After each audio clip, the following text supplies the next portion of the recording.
I don't think people understand how easy it can be to fix your car's air conditioner. Let's dive in and solve this together. First, check the basics. Ensure your AC settings are correct. It might sound simple, but it's an easy step to overlook. Set it to the coldest setting and crank up the fan. Next, inspect the fuse box. Look for the AC fuse and relay. If they're blown or faulty, replace them. This is a common cause of AC problems. Still no cool air? Check your refrigerant levels. Low refrigerant could mean a leak in the system.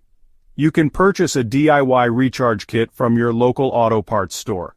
Follow the instructions carefully to avoid overcharging the system. If the refrigerant levels are fine, it's time to check the AC compressor. Start the car and turn on the AC. The compressor clutch should engage. You'll hear a click. If it doesn't, the compressor might be faulty, or there could be an electrical issue. Lastly, consider the cabin air filter. A clogged filter can block airflow and reduce cooling efficiency. Locate the filter behind the glove box and replace it if it's dirty. If you've checked all these steps and the AC still isn't working, it might be time to consult a professional. Some issues require specialized tools and knowledge to fix. Remember, a cool ride is just a few checks away. Safe driving and stay cool, everyone.